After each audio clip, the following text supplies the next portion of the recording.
The east coast of the United States of America stretches almost 2,500 kilometers from Florida, through the southern states, past New York and Boston, to the Canadian border.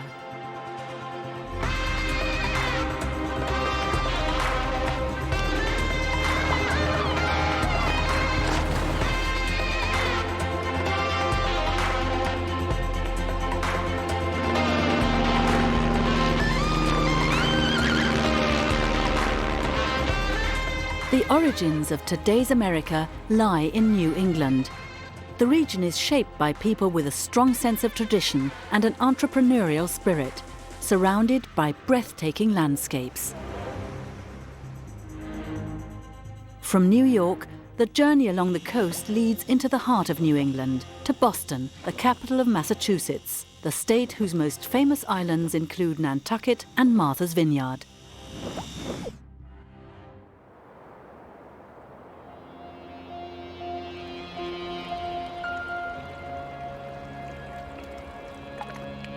New Haven, in the state of Connecticut, is a place that proudly remembers the time when the former British Crown colony became a part of the independent United States.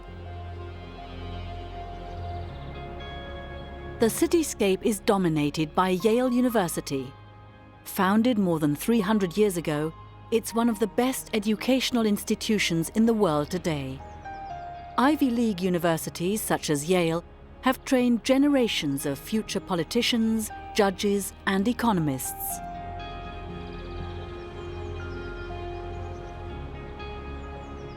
Maddie Lips comes from Colorado and is studying political science at Yale for 4 years. It's really, really old, and the buildings are beautiful, so you get this sense of this tradition of education and, you know, just sort of excellence that is inspiring and sometimes daunting. Yale's 11,000 students have great career prospects, but only 1 out of every 10 applicants is lucky enough to be accepted here. You have to work really hard in high school, and there's a lot of competition to get your spot at Yale. But I've noticed that once people sort of have that spot, they tend to relax and actually enjoy their studies and take a breath from the hectic competition of getting here. Sports play an important role at top American universities. The entrance to Yale's gym is designed in an eye-catching Gothic style. It's one of the largest in the world.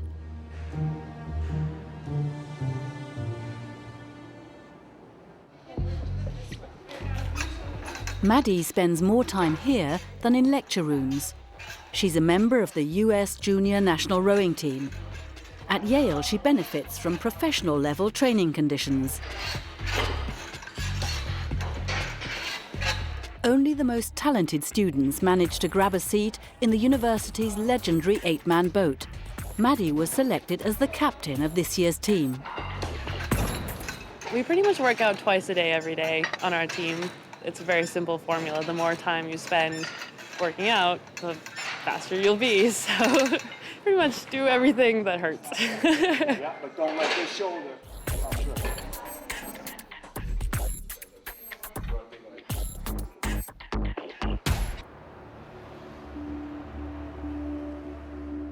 6 times a week, the rowing team heads out on the water for training.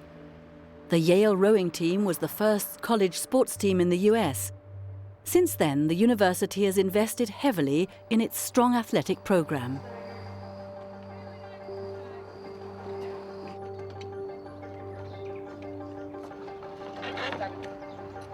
All right, let's just do a little placement work and then we'll get going. So let's come up level. In no other sport is New England's appreciation of tradition more apparent. The annual regatta between the Yale and Harvard men's crew has been contested since 1852. Since the 1970s, the women's teams compete in an annual dual race, which Maddie and her team won last year.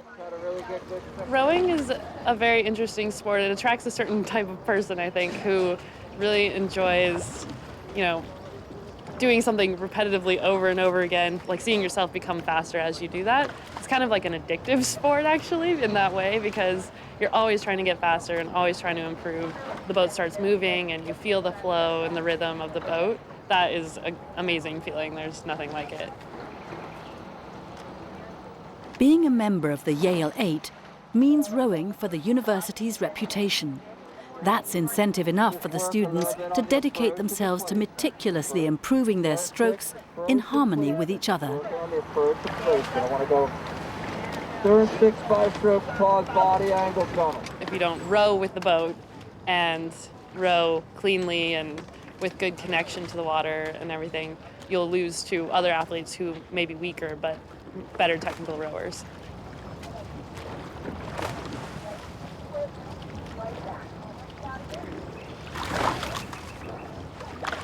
Rowing has given me a lot of confidence. It's a battle in your own self daily that defines who I am, I think. At race pace, the rowers test their limits.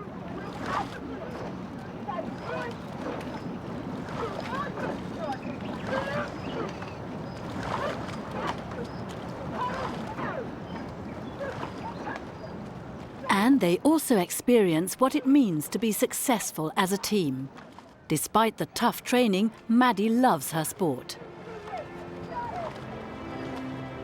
I definitely see myself rowing forever. You know, I want to be one of those 90-year-old people in a single, just still rowing, just for personal enjoyment.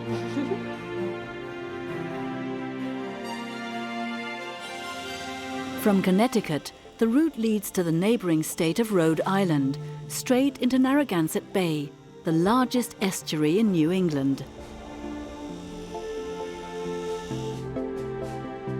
90 lighthouses dot the coast between New York and Boston. The unusual New London Ledge Lighthouse warns ships about shelves of rock in the mouth of the Thames River.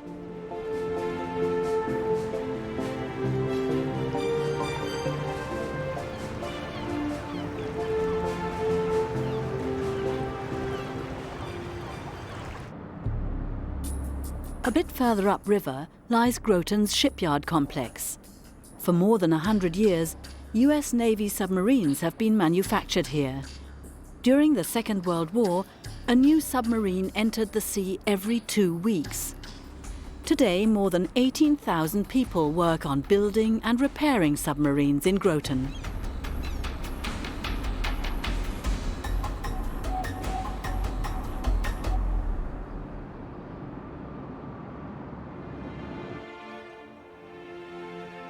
Historic Mystic Seaport recounts stories of shipbuilding in the olden days. The Joseph Conrad first launched in 1882 as a training vessel.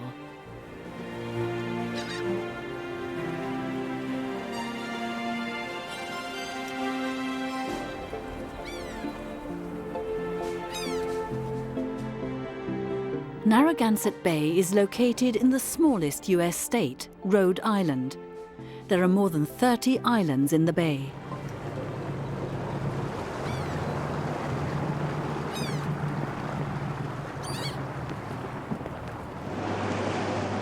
One of them is where Dave McCurdy is heading.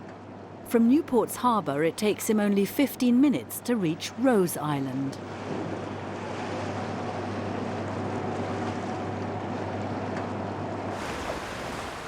And still, the trip to the tiny island with the lighthouse is like a journey into another world.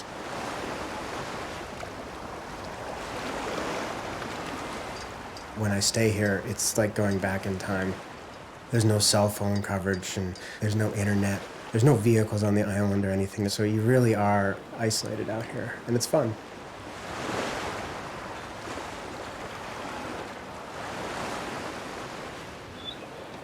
The history of New England is ever present on Rose Island. Dave takes care of the lighthouse, which was built in 1870. This makes him part of a long line of lighthouse keepers, performing this duty here in the middle of Narragansett Bay.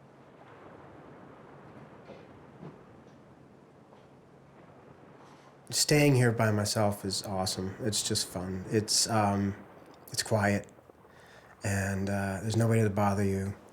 Plus, I feel like The torch has been passed to me as a keeper to take care of this lighthouse. And so I can experience what it was like to be back in 1912 in that time frame.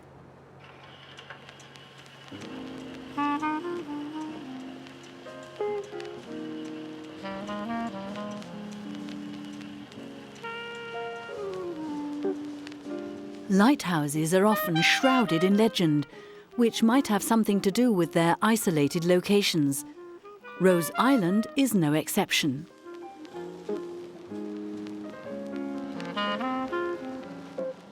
We believe we have a keeper who takes care of the lighthouse, and his name is Charles Curtis, we think. And he was a keeper who took care of the lighthouse for the longest period of time, right at the turn of the century, around 1900. People have felt a presence here, and one day a gentleman took a photograph of a picture on the wall, and the picture reflected somebody sitting in a chair in the corner of the room that wasn't in the room when he took the picture. And he had a long handlebar mustache, and he looked a lot like Charles Curtis. And we love the thought that he's still here. I've stayed here by myself many times and never experienced him, so I'm hoping to introduce myself. Lighthouse keeper on Rhode Island, a job with unique challenges. I think being alone is something that certain people don't like. I love it, frankly. It's fun. There's so much noise on shore. When you come here, it's just peaceful.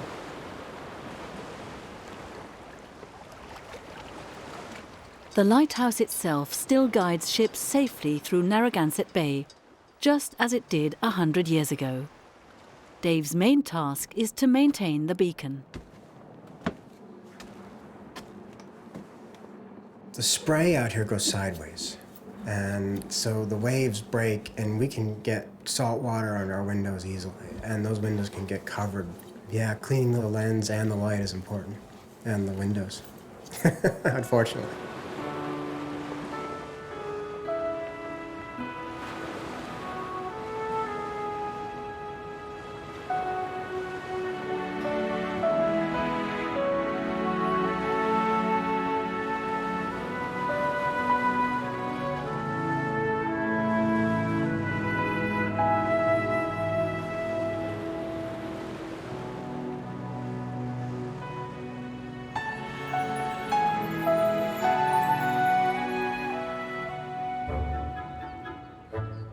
In the 19th century, America's moneyed elite discovered the region around Newport.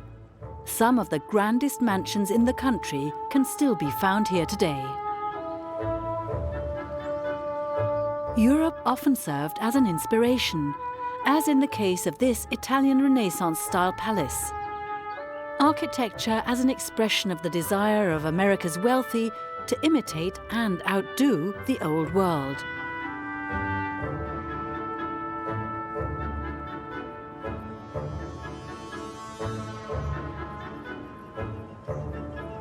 A few kilometers further on, the stables of one historic property were not changed into luxury dwellings as so many others in the area were. They continue to be used for farming.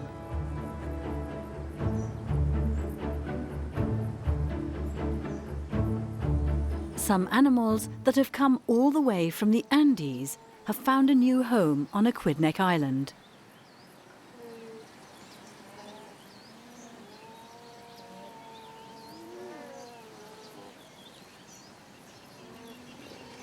The 60 alpacas belong to Ann Targasian and her husband Kevin. They have dedicated their lives to raising alpacas. With alpacas, the first thing that you would think of when you meet them is they're very smart. Second to that is every single one is unique into itself. Now, alpacas are very, very friendly and calm and gentle, and they have personalities and quirky characteristics, like a bunch of children in the field. Last night, the herd grew once again. The newest member is just 8 hours old. Every single alpaca that is born on this farm is a beautiful experience for us. You would think you would get tired of it. I can't tell you, we've seen hundreds, and it seems like everyone is just as special as the one before. So their first reaction is to stand up, and I call it the drunken sailor, and there's really long legs and a long neck. So a lot of times you're holding your breath thinking they're gonna get hurt. They don't, they make it.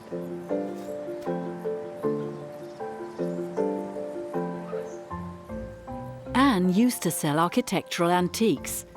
In 1998, her husband brought the first alpacas to the farm. The couple had found their new calling.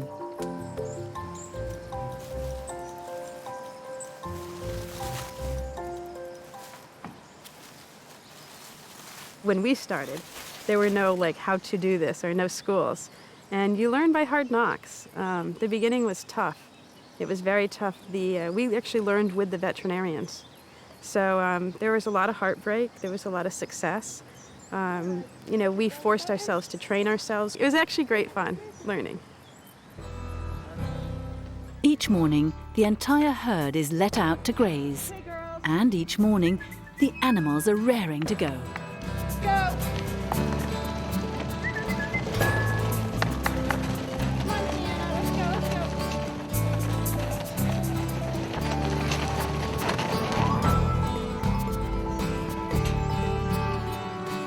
Despite many obstacles, Anne and Kevin have successfully turned their farm into a sustainable business. For instance, they've had to prevent the construction of a coastal road that would have cut through the historic pasture.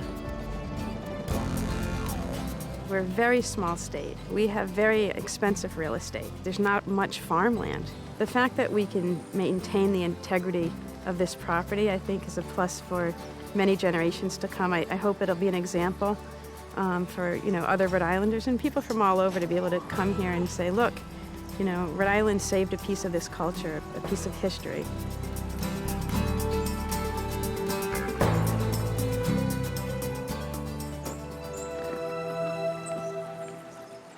The farm's location right on the coast is ideal for alpacas. A light sea breeze keeps the animals cool despite their thick coat. They're sheared only once a year.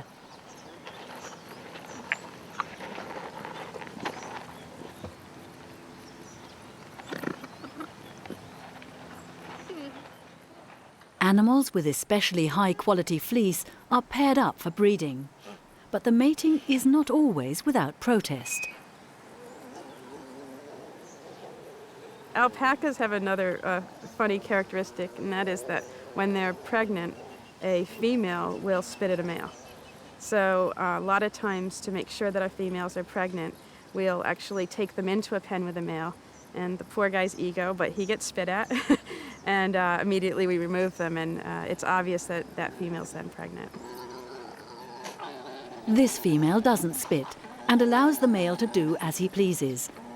The whole thing lasts about 45 minutes.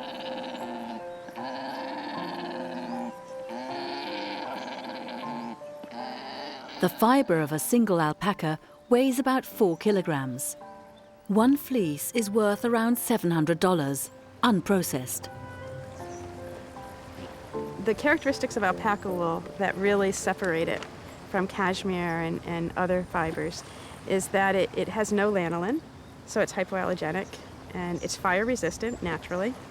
It's stain resistant naturally, so you can go out and have a glass of red wine and spill it and it'll come out the next day. And also alpaca fiber is extremely, extremely warm. I think it's almost 5 times warmer than wool. And then the best part, of course, is it's luxuriously soft. Look at the greasy tips. I think what I like most about being an alpaca farmer is that every day I go to work with 60 plus employees. I've never had one of them not show up, talk back to me. It's the easiest, most enjoyable thing I've ever done. I'm living a dream.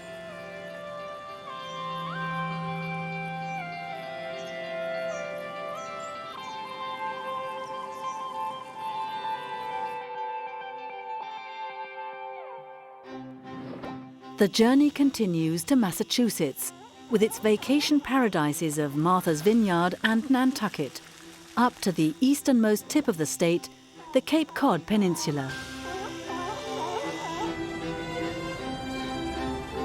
In the port of New Bedford, A massive fleet of boats hauls in almost $370 million worth of fish and other seafood per year.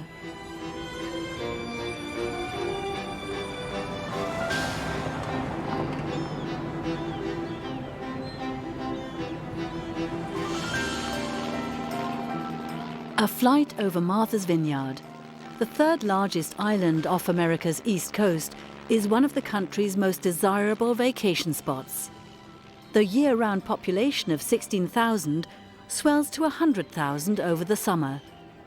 Like John F. Kennedy before them, Bill Clinton and Barack Obama enjoyed retreats on the island.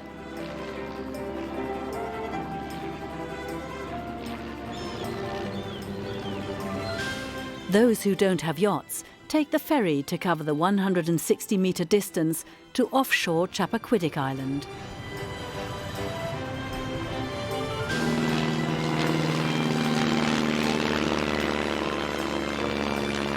The coastline of Martha's Vineyard is more than 100 kilometres long. The clay cliffs of Aquinnah are protected by law. Strictly no trespassing.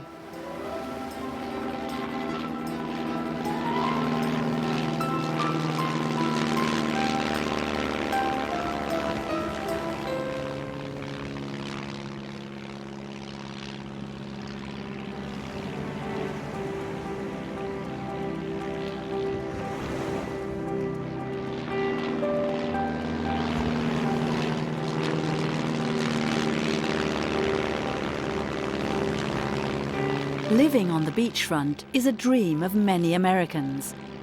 Though on Martha's Vineyard, that involves a distinct problem: erosion. For this builder, the waterfront location spelt disaster. Now his entire estate needs to be shifted, 100 metres inland.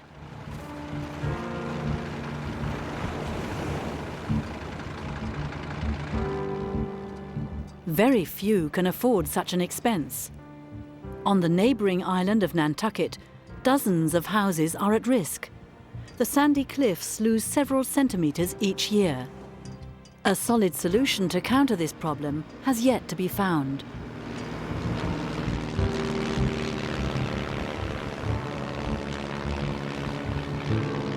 Nantucket became famous as the whaling capital of the world. Until the mid-19th century, whale oil was traded as a valuable fuel and brought wealth to many islanders. Some of the buildings from those golden years still remain today.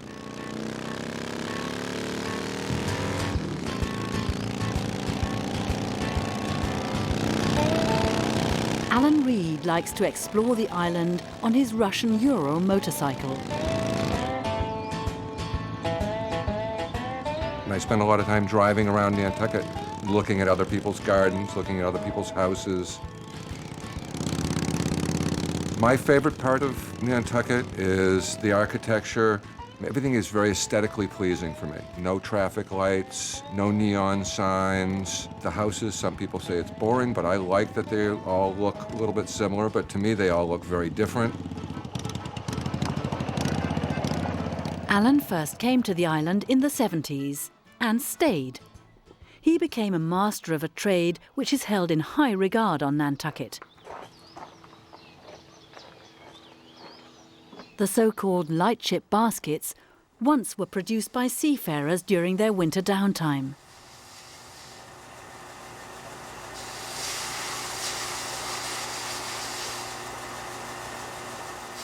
Although necessary materials were in short supply on the island, Nantucket's basket weavers soon achieved a standard of quality that's unparalleled in the world.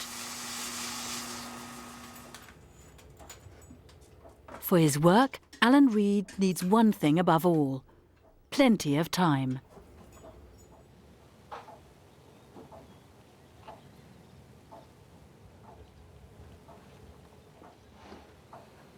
The baskets that I make are primarily about is attention to detail.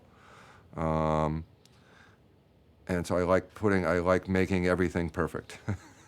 I like doing the really tiny, tiny staves with the tiny, tiny weaving.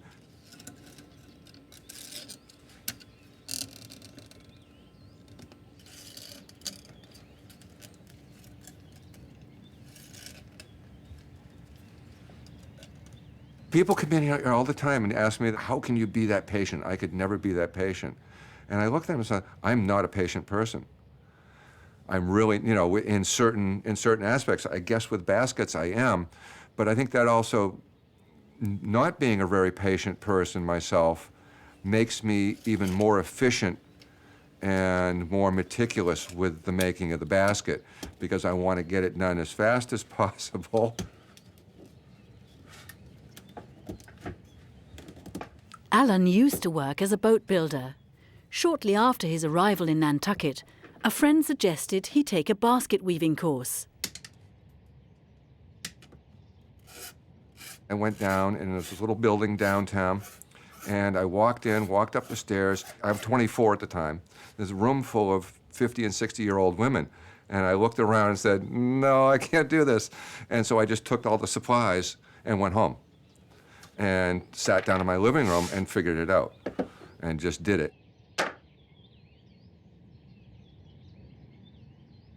He requires about 40 hours to make a small-sized basket.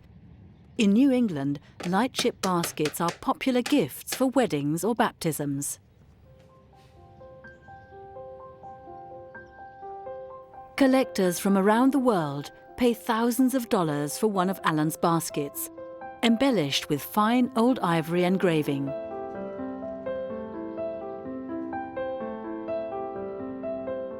On Nantucket, it's a very respected profession, but leave the island and everybody says, oh, you make ladies' handbags? You know, what's up with that? You know, but here, yes, it took me probably 20 years to really get a huge recognition. Besides Alan, there are only a handful of basket makers left on the island. The traditional craft is facing grim prospects. Everybody that on Nantucket making the baskets right now is all about my age, just under 60. And we've kept it going for 170 years now. Where's it going to go? Is it just going to end?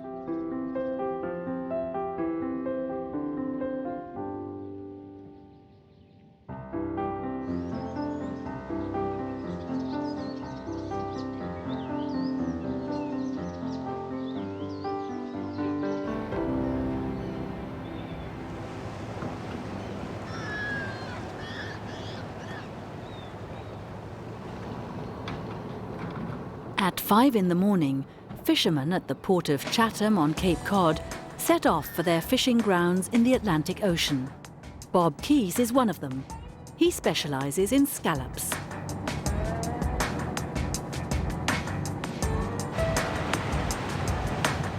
Scallop fishing is a booming industry. It's mostly handled by large ships, which stay at sea for several weeks. Bob's is one of the small boats. He took over the business from his father. The spot that Bob has in mind today lies about 50 kilometers off Cape Cod. The journey out there takes several hours.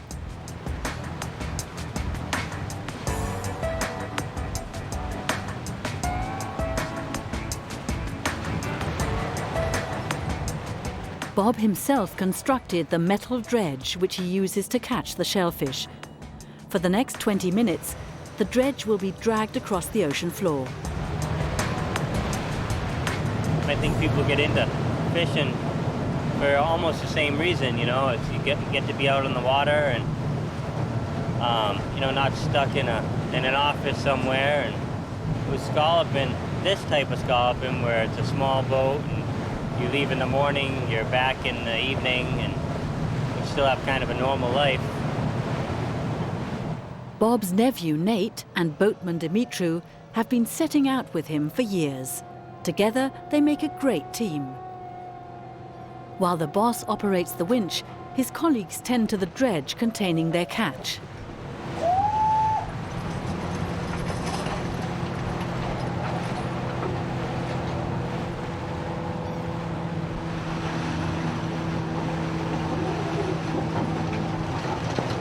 With this fishing method, large stones are an unwelcome bycatch. But smaller mussels, as well as other sea creatures, are mostly spared.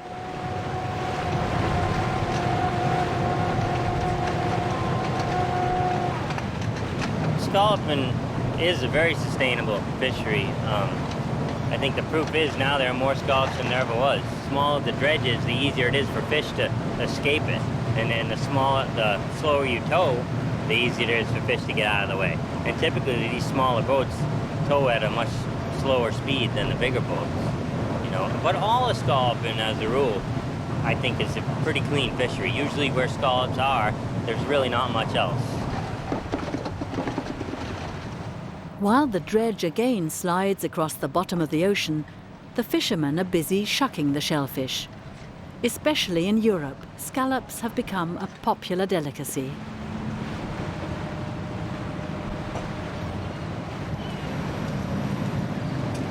This is what they call the roe. And some countries, they do eat that, you know, the roe, during certain times of the year. But around here, they only want the meat. So you get rid of the whole scallop, except for just the meat. But some people will eat the whole thing. I remember there was a lady from Greece at the dock one time. And she's like, where's the scallops? And we showed them to her, you know, and she said, what do you do with the rest of it? And we throw it over. She said, oh, what a waste, you know? Small-scale scallopers like Bob are struggling to survive ever since the government allowed trading of the highly coveted licenses. Many fishermen have now joined forces. Once your quota or license becomes a commodity, eventually they end up in the person's hand with a lot of money, or a big company, you know, owning a bunch of boats. We are trying to find ways to fight against that, but it's an uphill battle, and no one really has a clear-cut answer.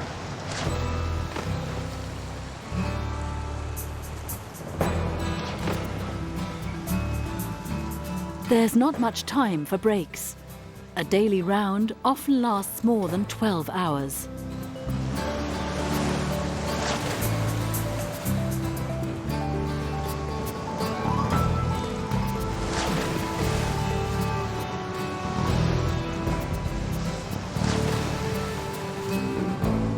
Bob is committed to ensuring that scallopers like himself are not disadvantaged in relation to the large fishing fleets.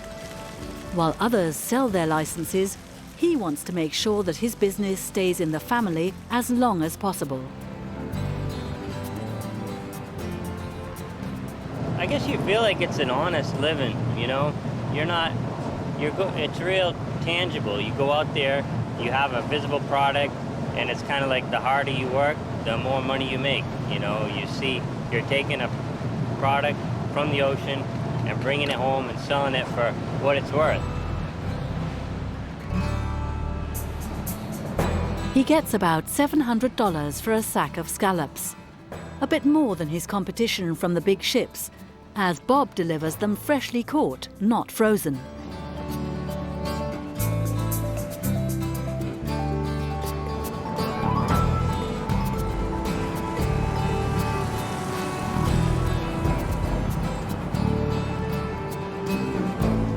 A welcoming committee on the way back.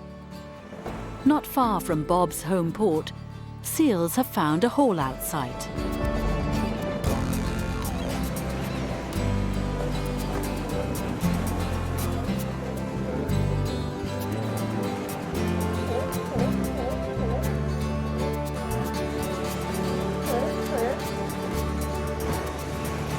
Around 15,000 grey seals live off Cape Cod. After being nearly wiped out in the area, the seals were given legal protection in the 1970s. Since then, their numbers have steadily increased. Andrea Bogomolni works as a pathobiologist. Today, she has a group of some 500 common and grey seals in her sites.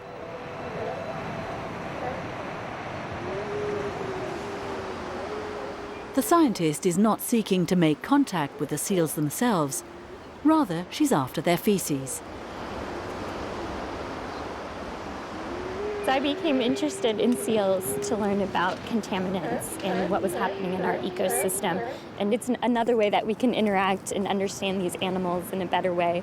Everybody says you are what you eat, and what better way to find out what you eat than kind of what got left behind.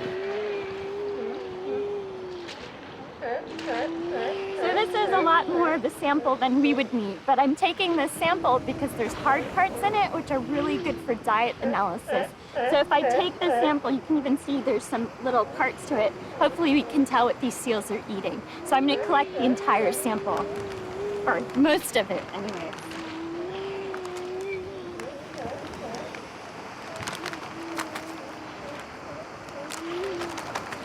Seals are bioindicators. Their physical conditions help scientists like Andrea understand the state of the marine ecosystem. We're at head of the meadow in Truro, and this is an area that the gray seals have started to haul out on over the last couple of years. It's a place where they can sit and rest and just be before they go out into the water and go forage for fish. Some of Cape Cod's residents consider the presence of the seals to be a problem. They fear the marine mammals may attract sharks to the shores. Even some of the fishermen are wary. The conflicts have been a perception with fisheries a lot of times that they might be eating a lot of commercially important fish, which we're finding out that they don't. So a lot of it is educating the public as to what's a perception and what's actually a problem. And what may actually be a problem may be something that is fear or the unknown rather than what is actually a problem.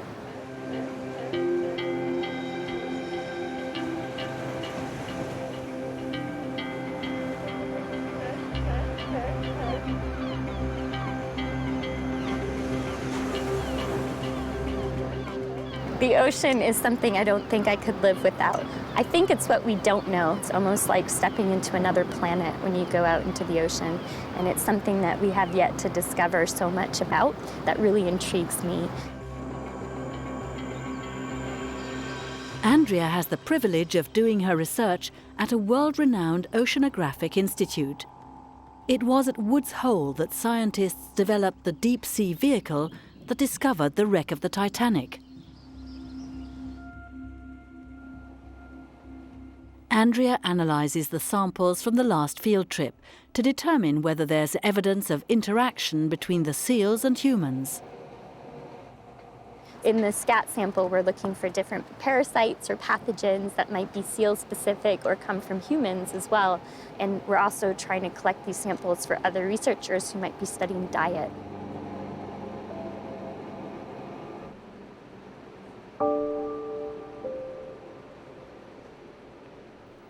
At Woods Hole's state-of-the-art facility, Andrea is preparing to perform a necropsy. This seal was found dead by people strolling along the beach.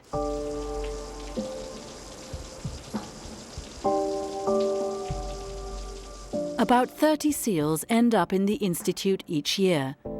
There are many different causes of death, such as trauma and infectious disease.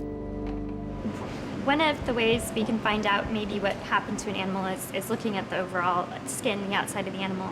And on this animal, there's some indication that there's lines present, very, very fine lines or impressions. And because of that, I think this animal was most likely incidentally bycaught in fishing gears. I think is the #1 cause of mortality in gray seals. From the stranded animals we see, it's actually entanglement in human interactions. So it's a big problem.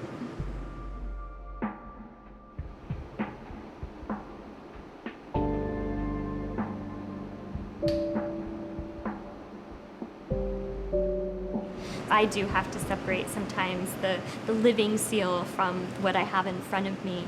So by learning from one animal, you can learn a lot about the ones that are alive and healthy and happy. So that's how I see it. It's a way to help those that are still alive.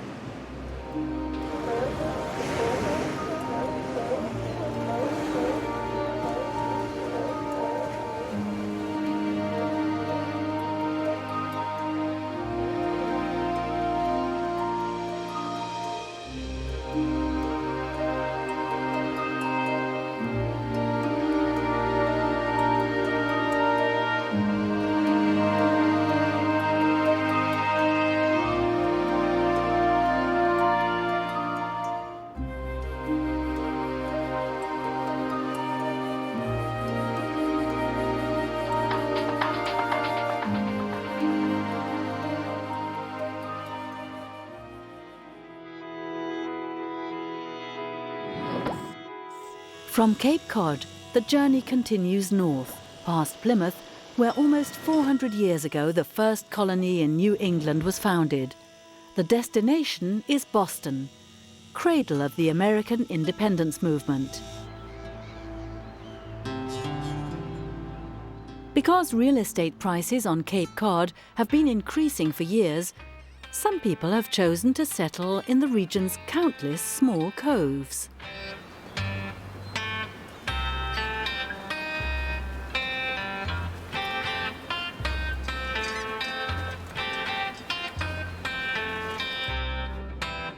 An artificial canal separates Cape Cod from the mainland. The vertical lift bridge from 1935 allows for smooth operation of shipping activities, while also providing a rail connection for the peninsula.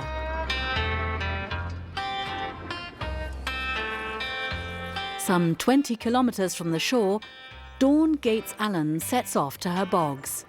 It's mid-October, the most crucial time of year for the farmer.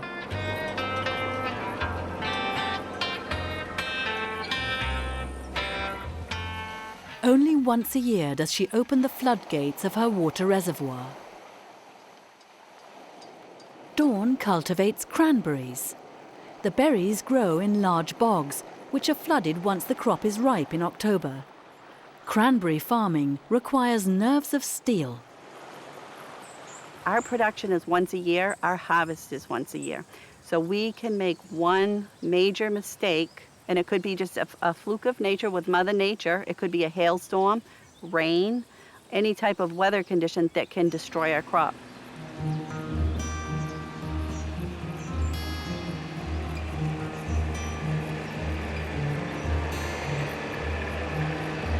Cranberries originally come from Massachusetts. The nutrient-rich fruit was already on the menu of the area's native tribes. During the wet harvest, the farmers take advantage of one of the berry's unique properties. What you can see is the shape of the berry. It's wax-coated, and it's also hollow inside. The air inside the cranberry actually makes it float, and the pulp of the skin is airy as well. Dawn has only 2 days to gather all of the red berries. For smaller entrepreneurs, the harvest is a logistical challenge. Several farmers take turns using the costly pumping system. Capacity building, characteristic for this part of New England.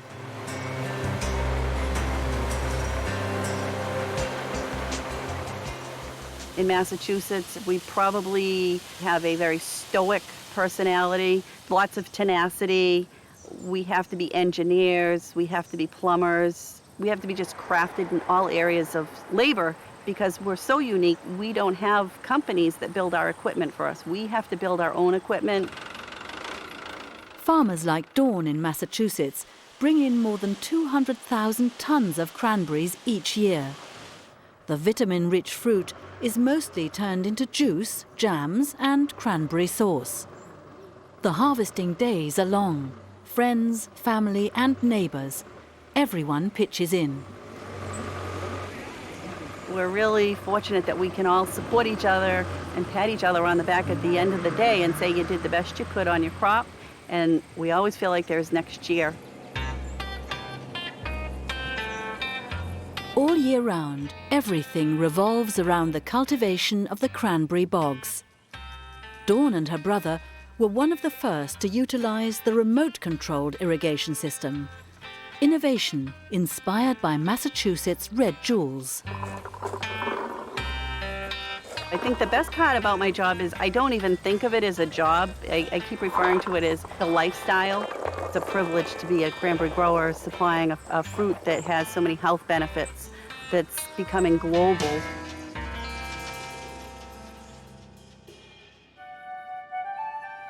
A few kilometers further, a replica of the Mayflower serves as a reminder of the first European settlers who came ashore at Plymouth in 1620.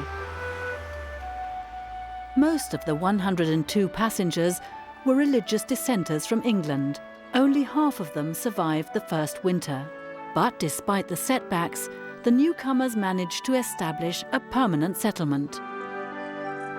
They founded a colony with a democratic constitution and found a new homeland.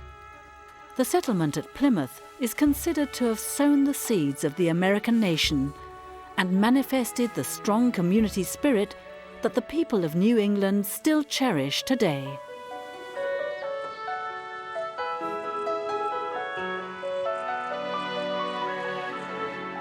Many Americans try to trace their genealogy back to one of the Mayflower's passengers. The biggest city in New England was founded just 10 years after the Mayflower's arrival. Boston is, after New York City, the most important cultural center on America's East Coast. The metropolis is home to renowned universities such as MIT and Harvard. And it was in Boston where, almost 250 years ago, the Americans revolted against British colonial power. Since then, the city has been a symbol of American independence. More recently, a small green revolution has been taking place on the rooftops of Boston. Organic farming right in the middle of the city.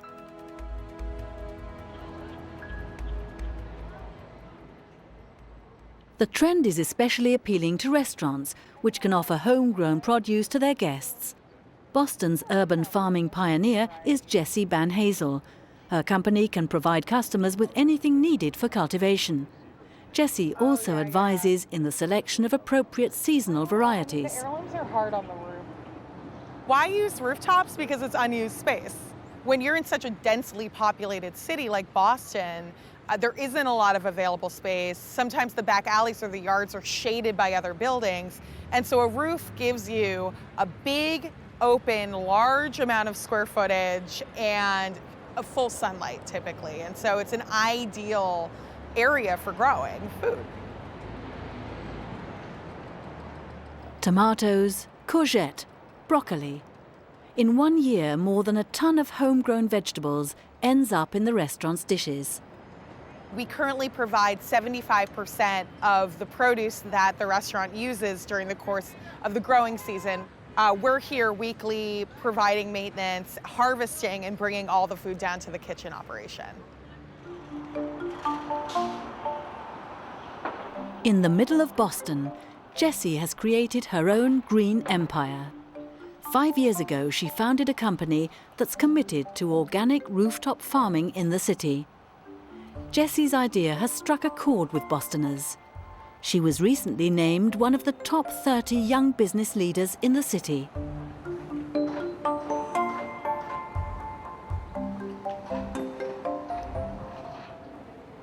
Food systems in the U.S. are pretty broken. We have a lot of foodborne illnesses that start in these big factory-farmed plants. And so, growing food and growing food locally and growing food for yourself is a really, really clear solution for those issues. Jessie and her staff provide know-how and materials to companies and individuals. This includes environmentally friendly organic fertilizer and suitable soil, as well as customized planting boxes.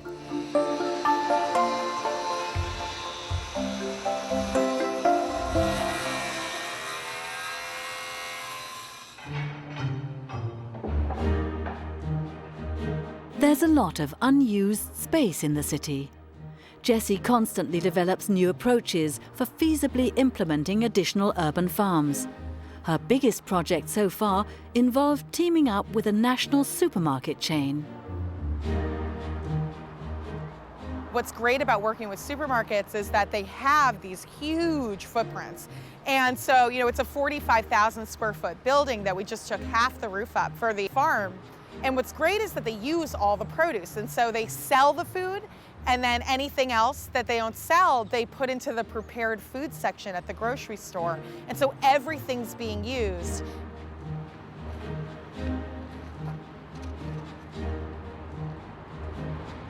Through her work, Jessie has succeeded in raising the nutritional awareness of many Bostoners.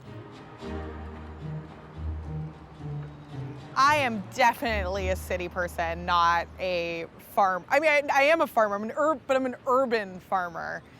So I live a very city life. I love my comforts and the convenience of living in the city. And I also love that you can do agriculture and live in the city.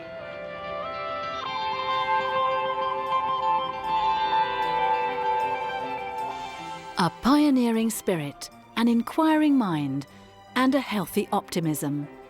The American spirit is multifaceted. Along New England's coast, it's been ubiquitous for centuries.